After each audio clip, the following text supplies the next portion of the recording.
So ayan mga lode, dito tayo ngayon sa port ng Matnog. Ayan, papunta tayo ng Palulite. Ayan, so syempre dito pa tayo sa port area. Ayan, ipapasok na natin yung service natin dito. Ayan, so for the meantime, kasi medyo tanghali na, mga gabihan tayo sa Tacloban City. I'm sure sa target na oras na ganito, kasi tinanghali na tayo, I think makakarating tayo sa Tacloban ng alas 11 ng gabi. So doon lang din tayo mag-check-in o magpapahinga para sa ating tuloy-tuloy na biyahe, kasi dadaan pa tayo sa Palulite. Ayan, yung main target natin mga lodi, ayan, punta tayo ng Surigao City.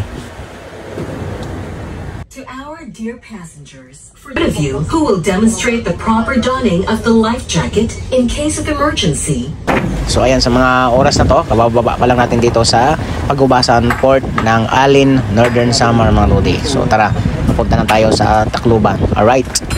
So ayan, kung nakikita nyo, dito tayo nag-stay sa Asia Stars Hotel dito sa Tacloban City, kasi tamang-tama yung target natin kagabi. Inabot na tayo ng 11:30 ng gabi.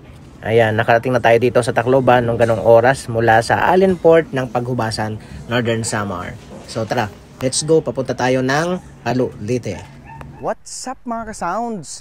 For today's vlog, panibagong adventure, panibagong travel natin dito sa Palulite, which is kung tawaging MacArthur area. Ngayon mga ka-sounds, saksiyan natin yung mga landmarks dito na pinaglalagay ng ating government memorable during the Second World War II. So, ang Battle of Leyte Gulf ay ang pinakamalaki at pinaka-epikong naval battle sa kasaysayan. So kung makikita nyo mismo, ito yung tinatawag na MacArthur. Ayan, so punta natin yung mga rebulto na nilagay dito na nagpapatunay na talaga dito sila naglanding. First landing ni MacArthur dito sa Tacloban City, which is dito sa Palulite. Tara, let's go. So kung makikita nyo mga ka-sounds dito, itong area na to, ito yung ginawa ng government na talaga pinaganda nila dito. So makikita nyo dito sa dulo, ayan yung dagat mismo. Talaga makakadaong dito yung mga barko ni na Douglas MacArthur. So napakalawak nito mga ka-sounds kung makikita nyo dito. And at the same time, syempre, ito yung markings na kung saan nandito mismo sina Douglas MacArthur. So ginawa nila ng rebulto. So tara tingnan natin. Ito yung area na pag pumupunta sila dito, ito yung priority talaga nila. So ayan oh. Ay ganda pala dito. Ayan oh. Kung makikita nyo mga ka-sounds, yan sina Douglas MacArthur, General Douglas MacArthur. Ito yung nangunguna dito, yung pinakamalaki.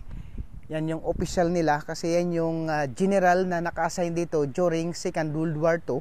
Siya yung talagang nagko-control ng lahat ng military dito sa ating syempre bansa. Siya yung inassign dito na general na puksain or kausapin or kung anong mga strategic methods na pwede i-apply niya sa mga military personnel para magkaroon tayo ng democratic, ayan, or magkaroon tayo ng kalayaan dito sa ating bansa. So, kung di dahil kay General MacArthur, wala tayo ngayong kalayaan na mangyayari. So malaking bagay na nilagyan nila ng ganito as markings na nagpapatunay na talaga si General Douglas MacArthur ay naglanding dito sa ating bansa.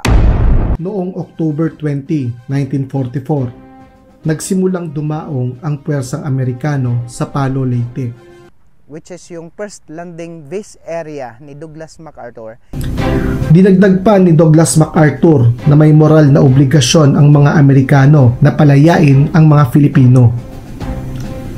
Makalipas ng halos 2 buwang debate, napagpasyahan ng pamahalaang Amerikano na palayain ang Pilipinas sa pamamagitan ng pagdaong sa Leyte. Ito yung Palulite, and that's why ginawan talaga ng rebulto ayon sa kasaysayan